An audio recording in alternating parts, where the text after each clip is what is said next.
So hello friends, I welcome you all in this lecture series on heat transfer practicals. Today we are going to discuss the forced convection apparatus, where we are going to set up a tube in a forced convection environment and we are going to measure the heat transfer coefficient. So let us read the aim of the practical is to determine the heat transfer coefficient, that is convection coefficient, in the forced convection environment. So that is very simple experiment to determine the heat transfer coefficient. To go for the experiment, you must be clear about some ideas before dealing with this experiment, and these ideas are nothing but prerequisites. So these are 4 to 5 prerequisites you must be clear about before starting this experiment. That first one is the concept of forced convection. What is meant by forced convection? You must be clear about this. This should be covered in theory lectures, but in brief, if I discuss, then forced convection is something which is because of some external agency. If the mass flow rate is maintained, then in that case the convection is forced convection. If the heat transfer is taking place and it is taking place by convection and that convection is caused because of the external force like fan, blower or external agencies, then that type of convection is called as forced convection. On the other hand, natural convection, we know that it is dependent on temperature difference. The temperature difference causes the buoyancy difference, and because of this natural means the flow starts. Because of the buoyancy difference, the fluid starts moving, and that type of convection is called as natural convection, and this is forced convection. This discussion is not sufficient for this. You must refer your book or lecture for detailed understanding about forced convection. Then you must be clear about what is the Reynolds number. This is very important to analyze the forced convection environment. If the Reynolds number for pipe flow is greater than 4000, the flow is considered as a turbulent flow. So this helps us to determine which type of flow it is. Then you must be able to analyze the mass flow rate using orifice meter, because we are going to use the orifice meter to measure the mass flow rate of the air in this setup. So this must be clear to you. This is the part of second year fluid mechanics. Then you must be clear about Newton's law of cooling, which is the governing law for convection environments. So that we are going to use that also. So you must be clear about it. Now, and the last one very important, you must be able to analyze the forced convection environment using Dietz-Boelter correlation or any correlation for any given case. For this particular case, this is the case of internal flow. We are going to use the setup where there will be a tube, and through the tube we are going to send the fluid. So it is an internal flow through the circular tube. So for that case, if the flow becomes turbulent, we use this correlation. You must be clear about this. So these are the prerequisites before starting the trial. You clear these ideas and then continue. Then I have listed some specifications that will be required for the calculation purpose, where the diameter of the tube, whatever the tube we are going to see, we will see in the setup. When I draw the setup diagram here, I will discuss this, but the numbers I have listed here. The diameter of the tube is 34 mm. Similarly, orifice diameter is 19 mm. Length of the test section is 300 mm. So this is your experimental setup. We can see the setup diagram on the board, that there is a blower which is going to provide the air with some flow rate, which is connected to a tube. This is a tube with certain diameter. Inner diameter is I think 34 mm. So this is a tube of 34 mm diameter. On the one end of the tube there is a blower which is going to supply the air for the cooling purpose, and the test section is of 300 mm. This part of the tube is test section, where heater is mounted on the tube surface. So this heater is going to heat the surface of the tube, and that heat will be carried away by the air and convection will happen. To avoid the heat to go into the atmosphere, we have provided the insulation. So this is the insulation over the test section, to avoid the heat to go away from the tube. It should go inside the tube and should be carried away by the air only.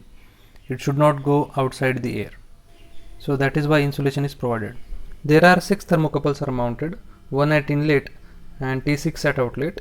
Inlet air temperature and outlet air temperature, these are the air temperatures, and T2, T3, T4, T5 are the surface temperatures. So these 4 are the surface temperatures of the tube. So with the help of them we can get the surface temperature, we can get the fluid temperature. There is an extra arrangement for volume flow rate measurement, that is mass flow rate measurement using orifice. So this is the orifice plate mounted after the test section, which has smaller diameter. Orifice diameter is 19 mm. Across the orifice plate there is a manometer. So this is manometer. The manometer is filled with the water as manometric fluid, so that it can show us some deflection, and that deflection will be converted into the volume flow rate. So this is how the experimental setup is. This is very simple.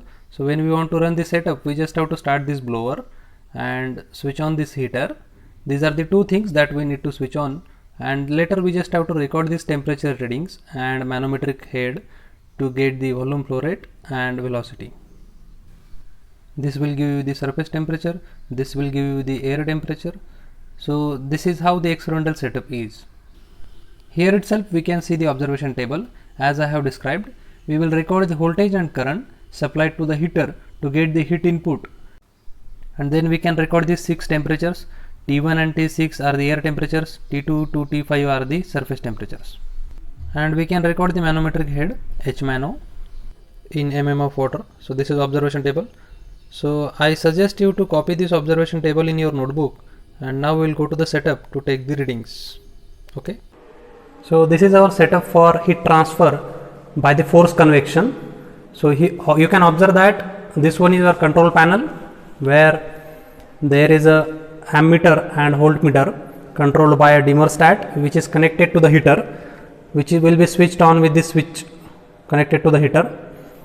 Then there is a temperature indicator which will show us the all temperature readings along the tube, and this is the switch for that.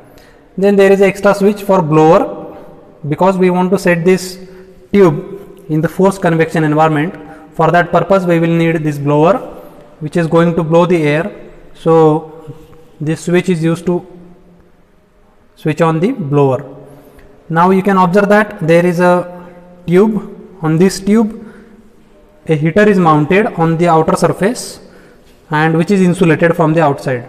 So this is the insulation. Below the insulation there is a heater, and that is going to heat this tube. So tube surface will be heated, and we are going to allow the cold air to enter into this tube. Yes, and because of that cooling will take place. So that air will absorb the heat and will come out from this end. So this is the hot air coming out of the tube, and this is the cold air entering from this blower. So delivery side of the blower is used. This is the suction side of the blower, which is run by a prime mover, which is the electrical motor, and number of thermocouples are mounted along the length of this test section. So temperature of the entry section is T1. Here is the temperature of the entry section, which is T1, actually which is mounted on the outside, so the inaccuracy will be there in the readings. We are expecting that inlet air temperature is expected. Then from T2 to T6 or T5 the test section length will be taken at the equidistance. So these are the number of thermocouples mounted on this surface from inside, and this is the exit air temperature, which is also taken at the outer side of the tube, which should be inside.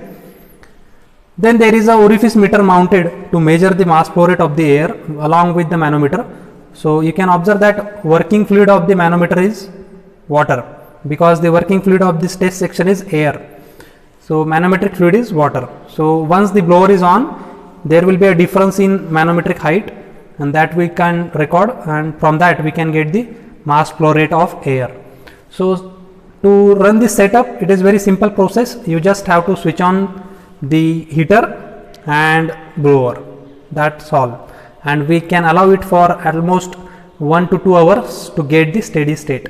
So let us switch on the heater first. Here you can observe that the dimmer is at 0 position. So if I increase this dimmer stat, the voltage will go on increasing, and we can set any value. So I am setting it in the range of 50 to 60 watt. So multiplication of these two should give the 50 to 60 watt. So right now it is 20 watt.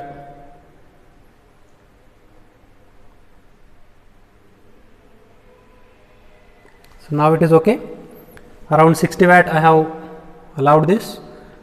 Now let us switch on the blower. Before that I will switch on the temperature indicator. so that we can record the inlet temperature of the air or ambient temperature, that is around 34 degrees Celsius. Then I will switch on the blower.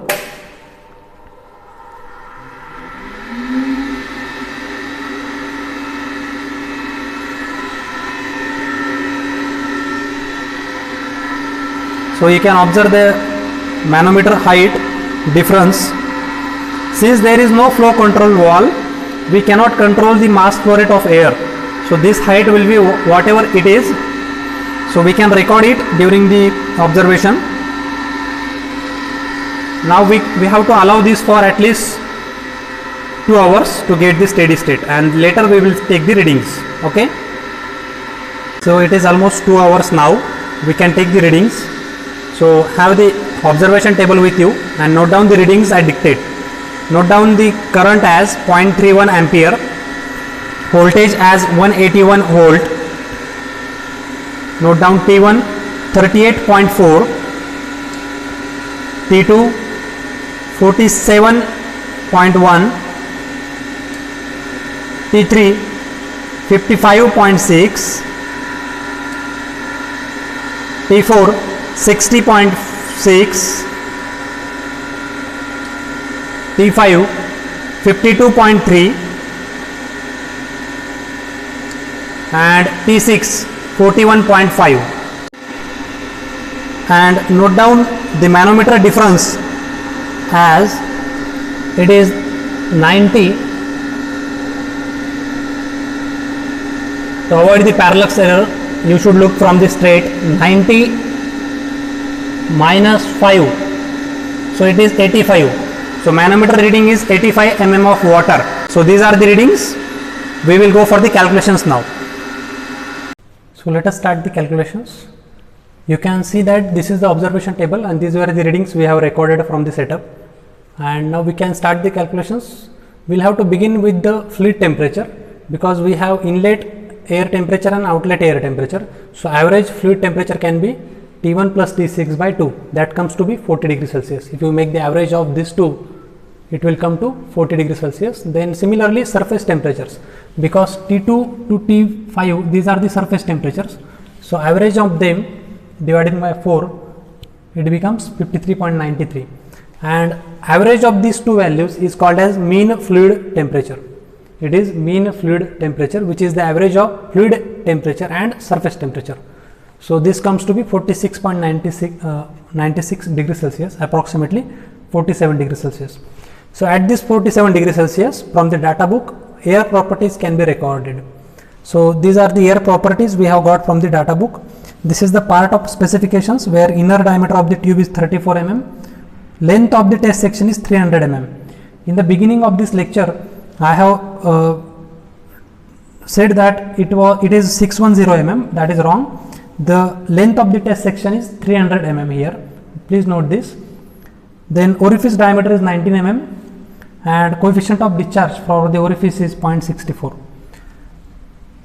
Then we have to find out area at inlet of the pipe, orifice area with these formulations, and we have to find out H air, because now you must be clear about orifice meter, that in manometer there is a water as a working fluid. So we have to convert that water column into air column. For that formula we have learned this in fluid mechanics, that air column has to be obtained with the help of this water column. So multiply with this factor, density of water upon density of air minus manometric fluid upon working fluid minus 1, multiply by manometer height. So that will give you the height of the working fluid, and that comes to be 77 meter of air. So this 77 meter of air can be converted into discharge with the formula for orifice meter, that is coefficient of discharge A1O A1 square minus AO square into under root of 2G H air. So putting all these values, calculating these values, putting here, we get the volume flow rate as this value into meter, that is this value of meter cube per second. So once we got the volume flow rate, we can find out the mass flow rate by multiplying with density of air. So if I multiply this volume flow rate with density of air, I get the mass flow rate in kg per meter cube. Once I got the mass flow rate in kg per meter cube, we will find out the actual heat transfer rate. So outlet air temperature is known to us, inlet air temperature is known to us. So simple mCp delta T, we can use this formula from thermodynamics, and we can use this to calculate the heat transfer, heat carried away by the air at the outlet, and that is how much. Mass flow rate is known, Cp of air is known to us 1005, T6 minus T1 is known to us, so we get the value as 24.66 joules per second, that is watt. So this is the actual heat carried away, and that is carried away by convection. So we can apply the Newton's law of convection here. Newton's law of cooling, we know that it is HA delta T. So H here, it is very important that it is surface area, because this is convection, this is not conduction. So in convection, area parallel to the flow is taken into consideration. So this is surface area, that is pi d into L. Here is the inner diameter of the tube, pi d into L, perimeter into length is the test section, which is 300 mm, so 0.3 meter. So this is surface area, this is surface temperature minus fluid temperature. So heat is taking place from surface to fluid, so that is why temperature difference will be Ts minus T infinity. Here it was T inlet, T outlet minus T inlet, because this was thermodynamics. This is from Newton's law of cooling. We know this heat transfer rate, we know all other values, only H is unknown, so that can be computed as 55.27 watt per meter square Kelvin. So this is how we have obtained actual heat transfer coefficient. Now similar calculations we can do with the help of correlations also, and we can get the value of heat transfer coefficient with the help of correlations. So that will be second part of the calculations. Let us go for that. So to use these correlations, we shall compute Reynolds number, and to get the Reynolds number we shall be able to compute the velocity. Because we have the discharge with us, we have obtained this discharge value from orifice meter, and we know the cross section area of the duct. So using these two values we can find out the velocity. Cross section area of the duct is pi by 4 di square. So using these values we can compute the velocity as 8.18 meter per second. Once we get the velocity, we can compute the Reynolds number, which is nothing but rho VLC upon mu. Here characteristic length is nothing but your diameter of the tube. So if we put that value as 0.034 meter, velocity as 8.18, and density of air divided by dynamic viscosity, we have all these values. We can compute the Reynolds number, which comes to be 15,000. So this is much greater than 4,000. So it is clear that the flow is turbulent flow. So with this information, and for the flow through the tube, internal flow, from the data book we have got this important correlation, that is Dittus-Voltaire correlation, which is very common and useful correlation to compute the transfer coefficient.